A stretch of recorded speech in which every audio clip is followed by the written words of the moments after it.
أعوذ بالله من الشيطان الرجيم. بسم الله الرحمن الرحيم. الحمد لله رب العالمين. الصلاة والسلام على أشرف الأنبياء والمرسلين سيدنا ونبينا وطبيب قلوبنا وشفيع ذنوبنا أبي القاسم محمد اللهم صل ثم الصلاة والسلام على دعوة النبوية والصولة الحيدرية والإسمة الفاطمية والهلم الحسنية والشجاعة الحسينية والعبادة السجدية والماسر الباقرية والعسال الجعفرية والعلوم الكاظمية والهجاج الرزبية والجود التقوية والنعاوة النقوية والهيبة العسكرية والغيبة الإلهية القائم بأمر الله الصلوات. اللهم صل على محمد وآل محمد. دعائے سلامتی امام زمان. بسم اللہ الرحمن الرحیم.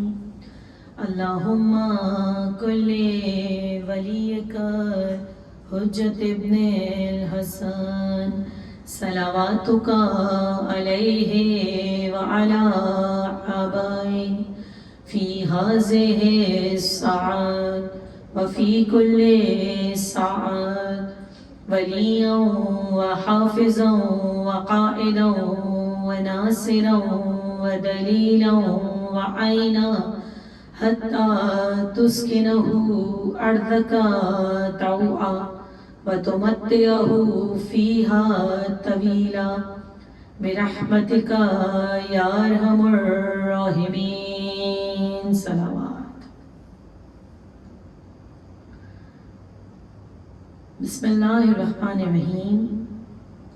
تمام تعریفیں، تمام حمد و ثنا اسی معبود برحق کو زیبا ہے جو خالق کون و مکان ہے، وہ پروردگار عالم جو بادشاہ عرش و فرش ہے، جو 70 ماؤں سے زیادہ محبت کرنے والا ہے، وہ پروردگار جو ایسا رزاق اکبر ہے کہ اس نے شکم مادر سے لے کر انسان کو اس کے آخری سانس تک رزق دینے کا وعدہ کیا ہے، وہ پروردگار جو ایسا تواب الرحیم ہے جو کہتا ہے میری بارگاہ میں ہاتھوں کو بلند کر کے اپنے گناہوں کی معافی مانگ کے تو دیکھو میں تمہارے تمام گناہوں کو بخش دوں گا، وہ پروردگار جو ہماری گناہوں کو چھپانے والا ہے، عیبوں کی پردہ پوشی کرنے والا ہے.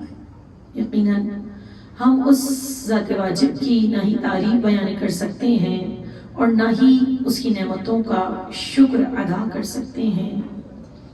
بعد حمد و ثنا ہم سب کا ہزارہ درود و سلام محمد و آل محمد پر.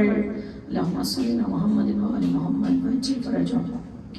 وہ ہستیاں کہ جو عرش و فرش جن کے صدقے میں خلق ہوا ہے، یہ کائنات جن کے صدقے میں خلق ہوئی ہے.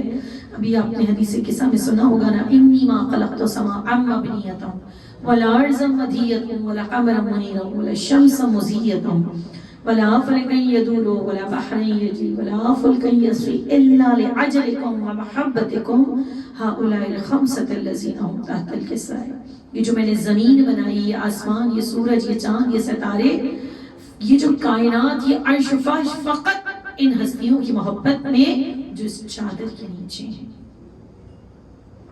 تو شکر ہے، میں ہر فرش اعظم پر یہ کہتی ہوں، شکر ہے اس پروردگار عالم کا کہ ہم انہی اہل بیت اطہار کے چاہنے والے ہیں.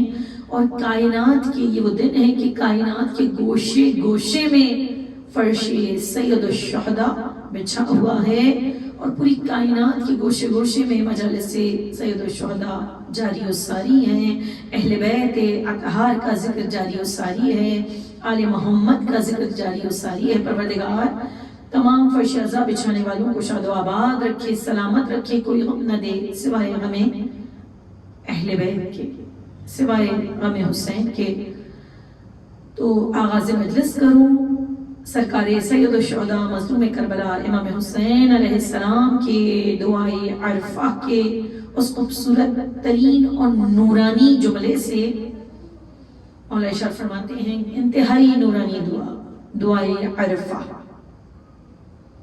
ہر جملہ کیا میں کہوں، ہر لفظ مولا کا سونے میں تولے جانے کے برابر ہے۔ امام معصوم ارشاد فرماتے ہیں پروردگار تو اپنے نور سے ہماری ہدایت فرما اور ہمیں سچی بندگی کے ساتھ اپنی بارگاہ میں آنے کی سعادت اور کرامت نصیب فرما، الہی آمین۔ مولا کے نورانی اور خوبصورت ترین جملے، امام کہتے ہیں پروردگار تو اپنے نور سے ہماری ہدایت فرما، ہم گناہگاروں کی ہدایت فرما کہ جن کے دل تاریکی میں ڈوبے ہوئے ہیں، جن کے دل تاریک ہو جاتے ہیں، تو خدا کا نور، محمد و آل محمد کا نور پروردگار عالم اس فرش ازا کے صدقے میں ہم سب کے قلوب میں ایسا روشن ہو کہ ہدایت کا نور ایسا روشن ہو کہ اسی نور کے صدقے سے ہم وہ سچی بندگی خدا کی اس طرح سے عبد بن جائیں، کیونکہ وہ معبود ہے اور ہم عبد ہیں، خدا کی اس طرح سے عبد بن جائیں کہ بالکل مولا حسین کی اس دعا کی میرے اور آپ کے آٹھویں امام علی رضا علیہ السلام، اللہم صلی علی محمد وآل محمد وعجل فرجہم، بحر الانوار کے آٹھویں مولا کے جملے ہیں، خوبصورت جملے۔ امام ارشاد فرماتے ہیں کہ جو ہمارے جد کا شیعہ ہے، جو ہمارے علی کا شیعہ ہوتا ہے، مولا کے بہت پیارے جملے، بہت خوبصورت جملے۔ امام ارشاد فرماتے ہیں جو ہمارے جد کا شیعہ ہوتا ہے خدا کے نور سے دیکھتا ہے، رحمت الہی میں ڈوبا رہتا ہے اور کرم الہی سے کامیابیاں پاتا چلا جاتا ہے، کرم الہی سے خدا اس کو کامیابیاں عطا کرتا چلا جاتا ہے۔ کیا کہنا معصوم کے ان خوبصورت جملوں کا کہ امام ارشاد فرما رہے ہیں کہ جو خدا سے محبت کرتا ہے، جو خدا کی بندگی کرتا ہے، جو خدا کا عبد بن جاتا ہے، کس طرح سے وہ زندگی میں خدا کی رحمت سے کامیابیاں عطا کرتا چلا جاتا ہے۔ تو روایت میں ملتا ہے کہ جناب رسول خدا احمد مجتبی محمد مصطفیٰ کی خدمت میں، اللہم صلی علی محمد وآل محمد وعجل فرجہم، آپ کے ایک صحابی کہ جن کا نام حارثہ ابن سحاقہ تھا، اللہ کے رسول کی خدمت میں حاضر ہوئے کہ جن کے قلب کو یعنی کہ نور ایمان سے منور تھا، روشن تھا ان کا قلب۔ اللہ کے رسول کی خدمت میں حاضر ہوتے ہیں، اللہ کے رسول ارشاد فرماتے ہیں کہ حارثہ صبح کس عالم میں کرتے ہوئے؟ کہتے ہیں یقین کی کیفیت میں کرتا ہوں۔ پروردگار عالم ہم سب کو اس منزل یقین پر پہنچا دے، کیونکہ ہم ان اہل بیت اطہار کے چاہنے والے ہیں، ان مولا کے چاہنے والے ہیں جو اہل یقین کے سردار ہیں اور یقین کی اس منزلت پر فائز ہیں۔ میرے اور آپ کے مولا جو یہ کہتے ہوئے نظر آتے ہیں جب اس دنیا سے جا رہے ہیں، گو کہ مصائب کا جملہ ہے، آپ مصائب میں سنتے ہیں، لیکن امام کہہ رہے ہیں فزت برب الکعبہ، رب کعبہ کی قسم علی کامیاب، اس دنیا سے جا رہے ہیں تو کامیابی کے ساتھ، جانتے ہیں کہ جو 64 برس کی حیات گزاری ہے نا، عبدیت میں گزاری ہے، خدا کا عبد بن کے گزاری ہے۔ تو بس ہم اس مولا کے چاہنے والے ہیں جو کہہ رہے ہیں کہ میں رب کعبہ کی قسم میں کامیاب جا رہا ہوں۔ تو بس حارثہ کہتے ہیں، رسول پوچھتے ہیں کہ صبح کس عالم میں کرتے ہو؟ کہتے ہیں یقین کی کیفیت۔ کہا تمہاری یقین کی کیفیت کیا ہے؟ یا رسول اللہ تمام شب عبادت میں بسر کرتا ہوں، دن کو روزے کی حالت میں ہوتا ہوں، اور کیفیت یہ ہے کہ اس دن سے کہ جس کا خوف ہر طرف پھیلا ہوا ہے، اس دن سے ڈرتا ہوں، گھبراتا ہوں۔ دیکھیے مومن کے دل میں دو نور، قلب میں دو نور ہونے چاہیے، ایک خوف الہی کا نور اور ایک خدا کی رحمت کا نور ایک مومن کے دل میں ہونا چاہیے۔ اس دن سے گھبراتا ہوں، اس دن سے ڈرتا ہوں۔ یقیناً جو روز محشر ہے کہ جس دن ایک انسان کے جسم سے اتنا پسینہ بہے گا کہ 70 اونٹ سیراب ہو جائیں، اللہ اکبر کہا، اور یقین کہ اس منزل پر فائز ہوں، اس منزل پر فائز ہوں کہ اپنے آپ کو عرش الہی پر محسوس کرتا ہوں، اللہ اکبر محسوس کرتا ہوں کہ حساب و کتاب ہو رہا ہے، یہ بھی محسوس کرتا ہوں، یہ بھی دیکھتا ہوں کہ لوگ جنت کی نعمتوں سے لطف اندوز ہو رہے ہیں اور دوزخ کی چیخ و پکار کی آوازیں آ رہی ہیں۔ اللہ کے رسول نے کہا کہ پروردگار عالم کے نور کی تجلی ان کے قلب میں منتقل ہو چکی ہے، حارثہ ابن سحاقہ کے دل میں، اور اس کے بعد کہتے ہیں کہ یا رسول اللہ، میں یہ بھی بتا سکتا ہوں کہ اس وقت آپ کا کون سا امتی جنت میں اور کون سا جہنم میں ہے؟ اللہ کے رسول نے کہا حارثہ، اشارہ کیا حارثہ خاموش ہو جاؤ، کیونکہ یہ رسول وہ رسول ہیں کہ ستار العیوب کے بندے ہیں، ستار العیوب کے عبد ہیں، ستار العیوب کے نمائندے ہیں۔ خدا میرے اور آپ کے عیبوں کی پردہ پوشی کرنے والا ہے، گناہوں کو چھپانے والا ہے، اور اہل بیت اطہار عکس الہی کا مظہر ہے، صفات الہی کا مظہر ہے، تو یہ بھی خدا، یہ بھی عیبوں کی پردہ پوشی کرنے والے ہیں، رحمت للعالمین ہیں کہ مرضی الہی کے بغیر کچھ نہیں کرتے، کہ جن کے لبوں پر وما ینطق عن الہوی کی مہر لگی ہوئی ہے۔ حارثہ خاموش ہو جاؤ، حارثہ خاموش ہو گئے۔ اس کے بعد رسول نے کہا کہ پروردگار عالم نے پھر کہا ان کے قلب میں نور ایمان ہے، ایمان ان کے قلب میں موجود ہے۔ اس کے بعد حارثہ کہتے ہیں یا رسول اللہ میرے لیے دعا کر دیجئے، پروردگار عالم مجھے شہادت عطا کر دے۔ اللہ اکبر۔ بس اس بات پر مجھے سید الشہداء کا وہ جملہ یاد آ گیا کہ امام حسین علیہ السلام ارشاد فرماتے ہیں کہ اگر زندگی کا آخر موت ہی ہے، بھئی ہر شخص کی زندگی کا آخر کیا ہے؟ موت ہے، ایک نہ ایک دن آنی ہے، کل نفس ذائقۃ الموت، کہ ہر ذی روح کو موت کا ذائقہ چکھنا ہے، جو آیا ہے اس کو واپس پلٹ کر جانا ہے۔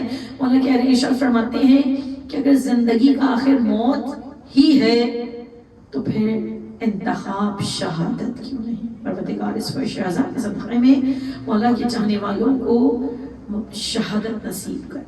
بس کہتے ہیں کہ حارثہ ابن سحاقہ نے اللہ کے رسول سے دعا کروائی، دست رسالت بلند ہوئے، دعا کی۔ کہتے ہیں اس کے بعد جو غزوہ ہوا تھا اس میں حارثہ ابن سحاقہ شریک ہوئے، اور 10ویں شہید یہ تھے۔ پروردگار عالم نے شہادت کا منصب عطا کیا، شہادت کیا کہ مرتبے پر فائز ہوئے ہیں۔ تو معلوم یہ ہوا کہ جو خدا کا عبد بن جاتا ہے، جو پروردگار عالم کی بندگی میں عزت کو تلاش کرتا ہے، دنیا والوں کو چھوڑ کر فقط خدا کا راستہ اپناتا ہے، خدا کی بندگی میں عزتوں کو تلاش کرتا ہے، تو خدا اس کو رحمتوں کے وہ خزانے عنایت کرتا ہے، اپنے کرم کی وہ نعمتیں عطا کرتا ہے، اور عزتوں کے وہ خزانے عطا کرتا ہے کہ اس کی ذات منزل عرفاں پر پہنچ جایا کرتی ہے۔ اور واقعاً ایسا ہی ہے کہ جو خدا کا محبوب جب بن جاتا ہے، خدا اس کو عزتیں عطا کر دیا کرتا ہے۔ جو خدا کا عبد بن جاتا ہے، اپنے حبیب کو، اپنی محبوب ترین ہستی کو جب عرش پر بلایا ہے معراج پر، تو یہ نہیں کہا، محمد کہہ کر مخاطب نہیں کیا، رسول کہہ کر مخاطب نہیں کیا، حبیب کہہ کر مخاطب نہیں کیا، بلکہ کیا کہا تھا؟ سبحان الذی اسری بعبدہ لیلا من المسجد الحرام الی المسجد الاقصی، کہ تمام بابرکت ہے وہ ذات، تبارک الذی بابرکت ہے وہ ذات جو لے گیا اپنے عبد کو مسجد الحرام سے مسجد اقصی کی جانب۔ تو معلوم یہ ہوا جو خدا کا عبد بن جاتا ہے جو خدا کی عبدیت میں آ جاتا ہے پروردگار اس کو عزتوں کے خزانے عطا کر دیا کرتا ہے. کس طرح سے عزتوں کے خدا خزانے عطا کرتا ہے؟ رسول خدا کا عبد بننا پسند کیا ہے. اور بالکل اسی طرح سے مولا کائنات علی ابن ابی طالب اللہم صلی علی محمد و آل محمد پوری زندگی خدا کی عبدیت میں گزاری ہے. اس طرح سے خدا کے عبد بنے ہیں کہ خدا نے ان کے چہرے پر نگاہ کرنا عبادت قرار دے دیا, ان کا ذکر عبادت قرار دے دیا, ان ہستیوں کی محبت کو اپنے دل کے اندر رکھنا عبادت قرار دے دیا. اس طرح سے خدا کی عبدیت میں زندگی کو گزارا ہے کہ ہمیشہ اپنی ضرورتوں پر دوسروں کی ضرورتوں کو فوقیت دی ہے, ہمیشہ اپنے نفس سے زیادہ دوسروں کا خیال رکھا ہے. خدا نے رسول کو عبد کہہ کر عرش پر بلایا ہے, اور علی جب خدا کے عبد بنے ہیں تو کس طرح سے خدا نے عزتوں کے خزانے عطا کیے ہیں کہ اللہ کے رسول مسجد میں تشریف فرما ہیں, بہت سارے چاہنے والے بیٹھے ہوئے ہیں, مولا کائنات بھی موجود ہیں. کہا یا رسول اللہ, یا رسول اللہ, اللہ کے رسول نے علی کو اپنے قریب بلایا. رسول مسجد میں موجود ہیں, بہت سارے چاہنے والے, مسجد صحابیوں سے بھری ہوئی ہے, مولا کو اپنے پاس بلایا اور کہتے ہیں کہ علی جبرائیل امین ابھی تشت لے کر نازل ہوئے, تشت اور پانی لے کر نازل ہوئے ہیں, تو یا علی آپ کے ہاتھوں کو دھلانا چاہتا ہوں, آپ تشت پر ان کے اوپر اپنے ہاتھ رکھیے, میں آپ کے ہاتھوں کو دھلاؤں. مولا نے کہا یا رسول اللہ, حق تو یہ ہے کہ آپ اپنے ہاتھوں کو رکھیے آگے یعنی کہ تشت کے اوپر, اور میں آپ کے ہاتھوں پر پانی ڈالوں اور دھلاؤں. رسول نے کہا نہیں یا علی, میں آپ کے ہاتھوں کو دھلاؤں گا. میرے مولا نے پلٹ کر کچھ نہیں کہا, بس کہتے ہیں کہ جیسے ہی اللہ کے رسول نے پانی ڈالنا شروع کیا ہے علی ابن ابی طالب کے ہاتھوں پر, میں کہتی ہوں تشت تو جو تھا یقیناً عرش سے آیا تھا, پانی آب کوثر ہوگا, جن ہاتھوں پہ ڈل رہا تھا وہ ساقی کوثر تھا. پانی جیسے ہی ان ہاتھوں پہ ڈلا ہے, ایک مرتبہ مولا کائنات نے دیکھا, کہا یا رسول اللہ, میرے ہاتھوں سے پر جو پانی گر رہا ہے وہ تشت میں نہیں گر رہا, یعنی کہ ہاتھوں پر جو آپ پانی ڈال رہے ہیں وہ تشت میں نہیں گر رہا. یا رسول اللہ, یہ پانی جا کہاں رہا ہے؟ اب جیسے ہی مولا نے ان جملوں کو ادا کیا ہے, تمام مسجد والوں نے سنا, اور جیسے ہی تمام مسجد والوں نے ان جملوں کو سنا ہے, سب اور قریب آگے دیکھنے کے لیے. اب اللہ کے رسول نے سب سے مخاطب ہو کر کہا, یقیناً جو رسول دیکھ رہے تھے وہ دوسرے لوگوں کو نظر نہیں آ رہا تھا. رسول کہہ رہے تھے کہ جیسے ہی میں علی ابن ابی طالب کے ہاتھوں پر پانی ڈالتا ہوں, دست علی کے ہاتھوں, دست ید اللہ کو جب یہ پانی چھوتا ہے تو عرش کے ملائکہ اس پانی کو اپنے چلوؤں میں لے لیتے ہیں اور اپنے چہرے پر ملنا شروع کر رہے ہیں. علی کے ہاتھوں پر جو پانی گرتا ہے وہ اتنا معتبر ہو گیا ہے کہ تبرکن تمام کے تمام ملائکہ اس پانی کو لینے میں سبقت کر رہے ہیں, عرش کے ملائکہ. اللہ اکبر. تو جس نے خدا کی بندگی میں اپنی زندگی کو گزارا, جو خدا کا عبد بن گیا, خدا نے اس کو عزتوں کے خزانے عطا کر دیے. کس طرح سے خدا نے عزتوں کے خزانے عطا کیے ہیں, میں کہتی ہوں میں اور آپ خوش قسمت ہیں کہ خدا نے ایسا مولا عطا کیا ہے, ایسا امام عطا کیا ہے, ایسے کریم امام ہے, ایسے مظہر العجائب امام ہے, ایسے حلال مشکلات امام ہے کہ ہمارا مولا جو کہ سخیوں کا بھی شہنشاہ ہے, ولیوں کا بھی شہنشاہ ہے, اگر کہوں صحابیوں کا بھی شہنشاہ ہے, عالموں کا بھی شہنشاہ ہے, میرا اور آپ کا وہ مولا جو عرش والوں کا بھی شہنشاہ ہے اور فرش والوں کا بھی شہنشاہ ہے, کیونکہ خدا کی عبدیت میں اپنی زندگی کو گزارا ہے. رسول نے خدا کا عبد بننا پسند کیا, نفس رسول نے, وسیع رسول نے خدا کا عبد بننا پسند کیا. تو یہ کیسے ممکن ہے کہ علی کے کسی بھی بیٹے نے خدا کا عبد بننا پسند نہ کیا, کیونکہ اس گھر کا ہر فرد علی ہے, اس گھر کا ہر فرد محمد ہے، ہر فرد علی ہے. نہ صورت میں کوئی فرق ہے، نہ سیرت میں کوئی فرق ہے، نہ شکل و شباہت میں کوئی فرق ہے، نہ تیور و انداز میں کوئی فرق ہے، نہ علم میں کوئی فرق ہے، نہ حلم میں کوئی فرق ہے، نہ شجاعت میں کوئی فرق ہے، نہ ریاضت میں کوئی فرق ہے. جس انداز سے دیکھو ایک نظر آتے ہیں. اس در پر تمہیں کہوں کہ ایسے محمد اور ایسے علی ہیں کہ صبح اور شام کے دیکھنے والے کافی شب ہجرت نہ پہچان سکے تھے کہ بستر رسول پر محمد سو رہے ہیں یا علی سو رہے ہیں. تمام شب یہی سمجھتے رہے کہ رسول کے بستر پر رسول ہی سو رہے ہیں. اور یہ سونا اللہ کو اس قدر پسند آیا تھا کہ خدا علی کے نفس کا سوداگر بن گیا تھا اور آیت نازل ہو گئی تھی فَمِنَ النَّاسِ مَن يَشْرِي نَفْسَهُ ابْتِغَاءَ مَرْضَاتِ اللَّهِ وَاللَّهُ رَءُوفٌ بِالْعِبَادِ. اور میں کہتی ہوں یہ تو کافروں کی بات تھی جو نہ پہچان سکے. اس گھرانے میں تو ایسے محمد اور علی ہیں کہ ملک آ کر دھوکہ کھا جایا کرتے ہیں. کسی شاعر نے بڑی خوبصورتی سے کہا کہ قدرت میں کچھ اس طرح سنوارے ہیں محمد، ہر دور میں ہر شخص کو پیارے ہیں محمد. اکثر در زہرا پہ یہ جبریل نے سوچا پیغام کسے دوں کہ یہ سارے ہیں محمد. درود پڑھ دیجئے محمد والے محمد پر. اللہم صلی علی محمد وآل محمد وعجل فرجہم. تو یہ ایسی ہستیاں ہیں. میں نے کہا ممکن نہیں کہ علی کے کسی بھی علی بیٹے نے خدا کا عبد بننا پسند نہ کیا.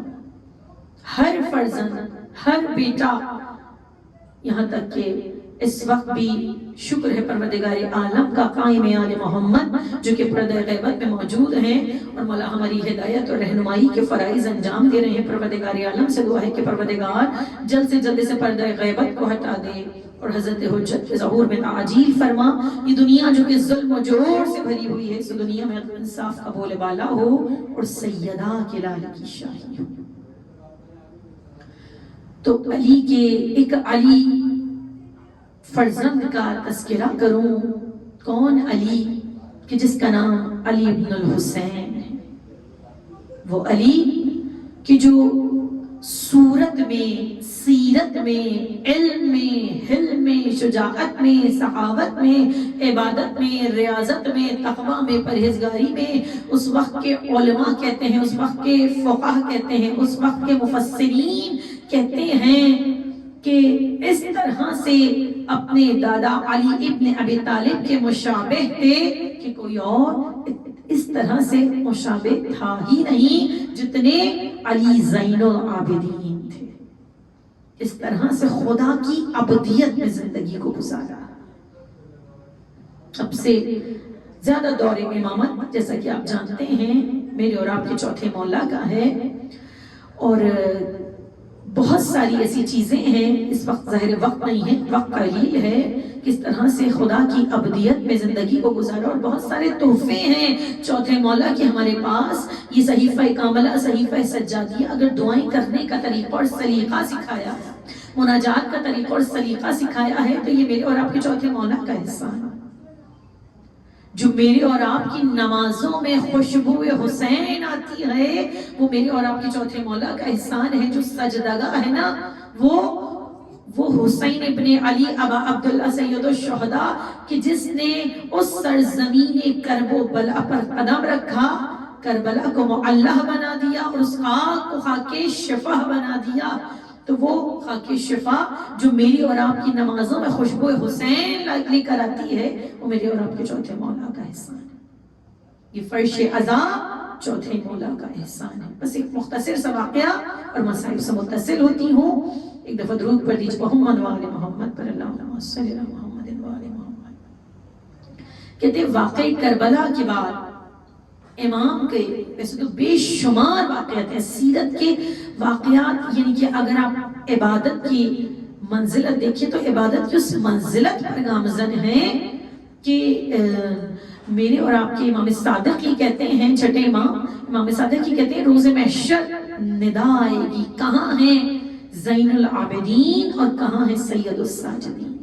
تو کہتے ہیں اس شان سے میرے جد آئیں گے کہ آپ کی تمام اعضاء سجدہ سے نور ساتے ہو رہا کہ انبیاء و مرسلین کہیں گے کہ واقعاً اسی ہستی کو زیب دیتا ہے زین العابدین بھی ہونا اور سید الساجدین بھی ہونا.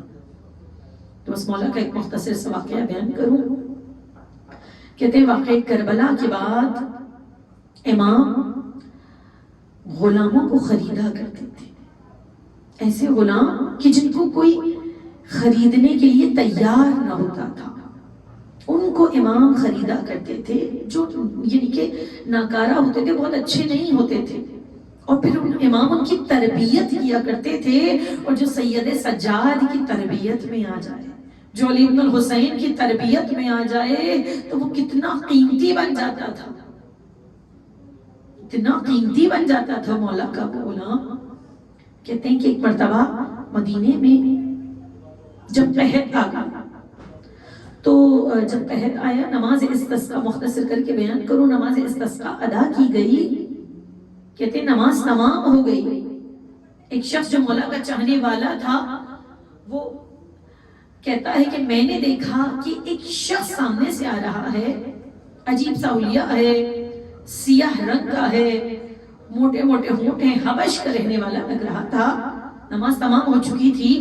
آ کر اس نے اپنے ہاتھوں کو بلند کیا اور دعا کی، پروردگار مدینے کے لوگ اس وقت بہت پریشان ہیں، میں تجھے اس ہستی کا واسطہ دیتا ہوں کہ جس کے در کا میں غلام ہوں، اپنے رحمت کو بھیجے اور باران رحمت برس جائے. لوگ اس وقت پریشان ہیں. بس وہ شخص کہتا ہے کہ جو مولا کا چاہنے والا تھا، اور کہتا ہے میں اس شخص کو دیکھ رہا تھا اور اس کی آواز سن رہا تھا. میں نے دیکھا ابھی اس کے ہاتھ نیچے نہیں آئے تھے کہ بارش برسنا شروع ہو. کہتے ہیں کہ وہ اٹھ کر جانے لگا. لو مجمع خوش ہے کہ ہماری دعا مستجاب ہو گئی، لیکن یہ کہتا ہے کہ جیسے ہی وہ شخص اٹھ کر جانے لگا، میں اس کے پیچھے پیچھے چلا دیکھوں کس کا غلام ہے. کہا مدینے میں سید سجاد کے گھر کے اندر داخل ہو. بس کہتے ہیں کہ کچھ دنوں کے بعد یہی شخص مولا کی خدمت میں حاضر ہوا. کہا مولا آپ کا یہ غلام خریدنے کے لیے آیا. مولا نے تمام غلاموں کو بلایا. کہا مولا میں غلام اپنی مرضی سے خریدوں گا، وہ اتنا مستجاب الدعویٰ ہے کہ خدا اس کی دعا کو فوراً مستجاب کر لیا کرتا. کہا نہیں مولا، ان غلاموں ان میں تو وہ موجود نہیں ہے جس کو جو مجھے چاہیے. مولا نے کہا استبل والے غلاموں کو بلایا جائے. استبل والے غلام آئے، اس میں وہ شخص موجود تھا. اس نے کہا کہ مولا مجھے یہ غلام چاہیے. بس مولا نے کہا کہ یہ تیرا خریدار بن کے آیا ہے. مولا کے چہرے کو دیکھا، گویا کہہ رہا ہو کون چھوڑنا چاہے گا اہل بیت کے در کو، ان کے در کی غلامی کوئی نہیں چھوڑنا چاہتا. کہا مولا جانا نہیں چاہتا. کہا میں وعدہ کر چکا ہوں. جب مولا نے کہا اب میں وعدہ کر چکا ہوں، میں زبان دے چکا ہوں، کہہ چکا ہوں، اس سے جانے کے لیے تیار ہو گیا. کہتے ہیں ابھی علی بن الحسین کی ڈیوڑی تک پہنچا تھا کہ اپنے ہاتھوں کو بلند کیا، پروردگار میں نے تجھ سے عہد کیا تھا جتنی زندگی ہے سید سجاد کی غلامی میں گزار دوں گا. پروردگار میرا یہ عہد ٹوٹنے نہ پائے، میرا یہ عہد ٹوٹنے نہ پائے. کہتے ہیں کہ جیسے ہی ہاتھ نیچے آئے ہیں زمین پر گرا. جیسے ہی زمین پر گرا، سب کے سب جتنے اس وقت وہاں غلام موجود تھے اور وہ شخص بھی موجود تھا، مولا بھی موجود تھے، سب اس کے قریب گئے.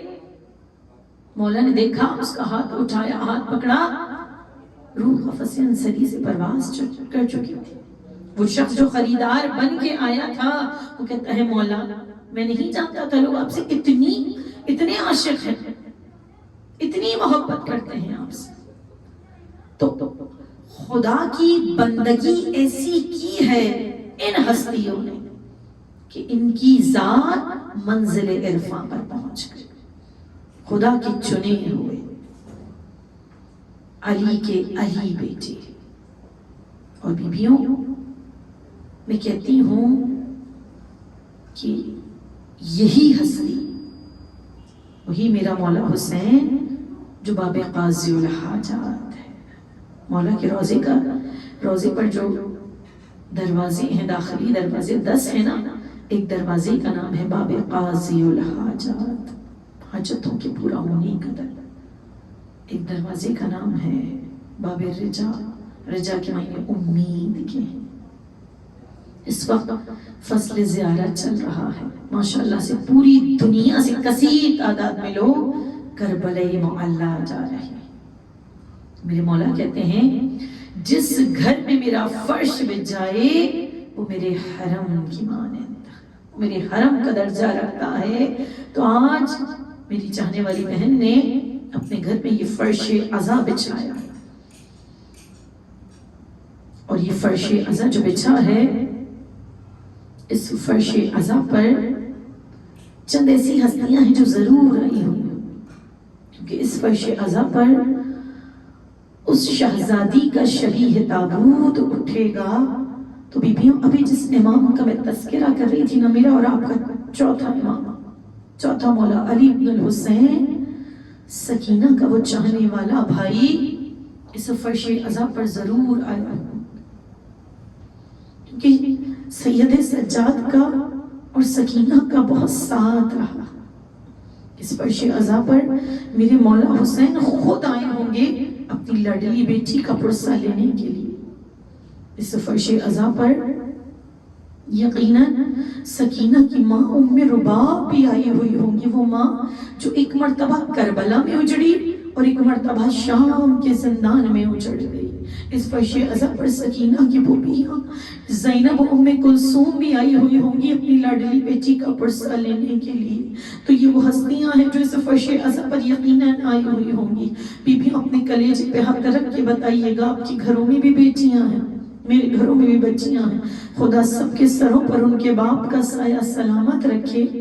بیٹیاں باپ کی کتنی لاڈلی ہوتی ہیں، ہر بیٹی باپ کی کتنی لاڈلی ہوتی ہے، اور جس کا بابا حسین جیسا ہو اور جس کی بیٹی سکینہ جیسی ہو تو محبت کا کیا عالم ہوگا۔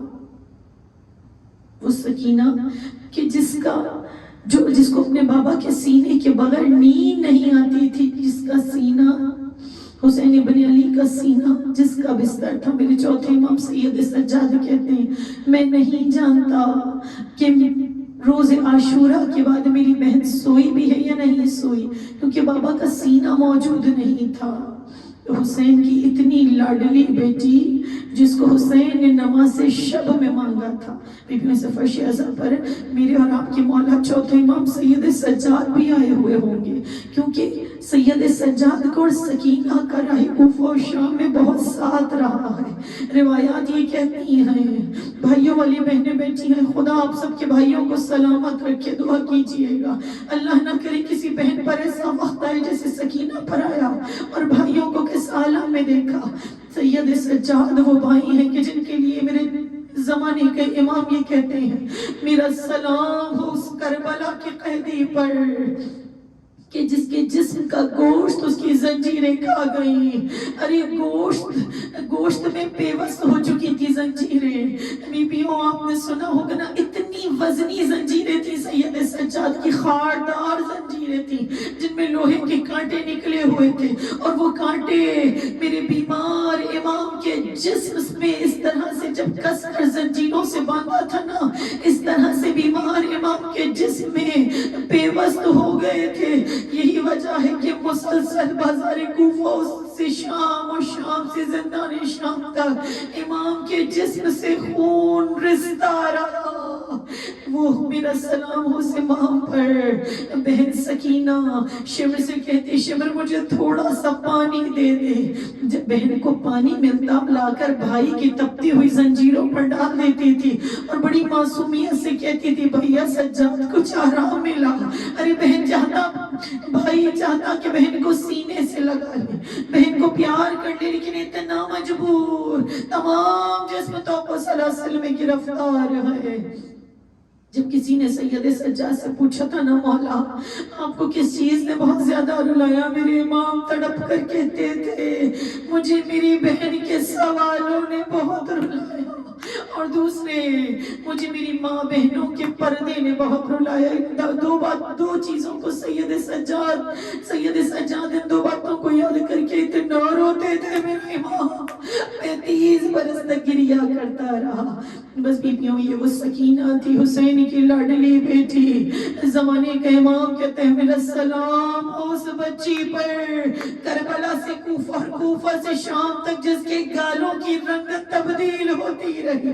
ارے اتنے تماچے مارے سکینہ کے رخساروں پر، ملعون شہزادی سکینوں کو خدا آپ کی بچیوں کو شاد و آباد رکھے، ام رباب کی لاڈلی کے صدقے میں پروردگار سب کی بیٹیوں کے مقدر بلند کرے۔ میری وہ بی بی پرسہ لینے کے لیے آئی ہوئی ہے، علی شاہ حسین کی لاڈلی بیٹی کو اونٹ کی برہنہ پشت سے سینے کے بل بٹھاتے، رسیوں سے جکڑ کر ملعون ناکوں کو دہڑاتے، سکینہ کا سینہ زخمی ہو جاتا تھا، تڑپ کر کہتی تھی بابا آ جائیے، چچا عباس آ جائیے۔ کسی نے شمر ملعون سے جب سوال کیا تھا نا، اے شمر ہم نے دیکھا حسین کی لاڈلی بیٹی کو جو حسین کے دل کا سکون تھی، تو نے بڑی اذیتیں پہنچائی۔ ارے مائیں میرا جملہ برداشت نہیں کر سکیا کہ ملعون کہتا ہے جب میں سکینہ کے رخساروں پر تماچے مارتا تھا، ارے اس بچی کی پشت کو تازیانوں سے زخمی کرتا تھا، چپ کرانے کے لیے اس بچی کو جتنا مارتا تھا یہ بچی اتنا ہی روتی تھی، جتنا مارتا تھا اتنا ہی روتی تھی، اور جب یہ روتی تھی بابا سے بلائے تو نیزے پہ جو حسین کا سر تھا اشک جاری ہو جاتے تھے اور آواز آتی تھی اے میری سکینہ، اے میری لاڈلی بیٹی۔ بس بیویوں، ارے یہ وہ دن ہے، یہ وہ قیامت کا دن ہے۔ حسین کی لاڈلی شام کے زندان میں قید ہو گئی، اس بیچ بھی کے طویل مصائب ہیں۔ ارے دل کھول کر پرسہ دے دیجئے گا، ایک ماں آئی ہوئی ہے پرسہ لینے کے لیے، اور جتنی بیویاں گریہ کر رہی ہیں ام رباب انہیں دعائیں دے رہی ہے۔ اے میری اس سکینہ کو رونے والوں، جس کو رونے نہ دیا جاتا تھا، جب روتی تھی تو تازیانے مارے جاتے تھے۔ بس بیویوں یہ بچی ہے، ارے جب بابا کو ایک شب خواب میں دیکھ لیا، کسی طرح سے قرار نہیں آ رہا، روتے روتے سید سجاد نے زندانبان سے کہا یزید سے کہہ دے میرے بابا کا سر بھیج دے۔ سر حسین آیا، بیویاں کھڑی ہوئی، السلام علیکہ یا ابا عبداللہ، السلام علیکہ یا ابن رسول اللہ۔ سکینہ نے دوڑ کر بابا کا سر لے لیا، بابا کے منہ پر منہ رکھا، اللہ نہ کرے کسی کے بچے اس طرح سے یتیم ہو۔ ارے دنیا میں کسی بچی پر ایسا وقت نہیں آیا ہوگا جب روئے تو باپ کا سر لا کر دے دیا جائے۔ سکینہ کو حسین کی خوشبو آئی، بیٹی تڑپنے لگی۔ بیٹیاں تو میں نے کہا ویسے بھی باپ سے بہت محبت کرتی ہیں، ارے تڑپ کر کہتی ہے بابا میں نہیں جانتی تھی یتیمی کسے کہتے ہیں، اے بابا آپ کے بعد میرے رخساروں پر تماچے مارے گئے، اے بابا میرے کرتے کے دامن میں آگ لگائی گئی، بابا جو بالیاں دی تھی وہ بالیاں نوچ لی گئی۔ روتے روتے سکینہ خاموش ہو گئی۔ سید سجاد نے کہا لاؤ بی بی بابا کا سر ہمیں دے دو۔ کیا دیکھا ننھی سی گردن ڈھلک گئی، میرا امام کیا کہتا، بس اتنا کہا اِنَّا لِلَّهِ وَإِنَّا إِلَيْهِ رَاجِعُونَ۔ ارے بابا کی لاڈلی بابا کے پاس چلی گئی۔ بس بھی آخری جملہ بیان کر رہی ہوں، دل کھول کر ام رباب کو پرسہ دے دیجئے گا، یہاں شبیہ تابوت شہزادی سکینہ ہے۔ ارے میرا مولا سجاد بھی آئے ہوگا، اپنی لاڈلی بہن کا پرسہ لینے کے لیے تنہا بہن کا جنازہ اٹھایا تھا۔ میرے مولا بھی آئے ہوئے ہوں گے، ننھی سی قبر زندان میں تیار ہو گئی۔ خدا مجھے اور آپ سب کو شام جانا نصیب کرے، اس زندان کی زیارت کرے۔ آج بھی رباب کی لاڈلی جہاں سوئی ہوئی ہے، ننھا سا جنازہ تیار ہوا، ماں نے ایک جملہ کہا بی بی دو طرح کے زندان تھے نا، ایک جس پہ چھت نہیں تھی، ایک جس پہ تاریک زندان۔ بی بی جب سے زندان میں اتنا اندھیرا ہے تب سے سکینہ کی صورت نہیں دیکھی، میری لاڈلی کو دفن کرنے سے پہلے آخری مرتبہ مجھے صورت دکھا دو۔ اب جو شمع قریب کی ماں نے دیکھا، رخسار زخمی تماچوں کے نشان، ارے کان زخمی، ماں برداشت نہ کر سکی، ماں کے سامنے لاڈلی کو قبر کے حوالے کر دیا۔ آ جائیے بی بی ام رباب، آپ کی لاڈلی کا تابوت آ رہا ہے۔ آئیے مولا حسین، آئیے مولا سید سجاد، تنہا لاشا اٹھایا تھا۔ ارے یہاں کتنی بیویاں آئی ہیں آپ کی بہن کا جنازہ اٹھانے کے لیے۔ اے مولا، ہم سب کی اور صاحب خانہ کی اس قلیل سے عبادت کو اپنی بارگاہ میں قبول فرمائیے۔ الا لعنت اللہ علی القوم الظالمین۔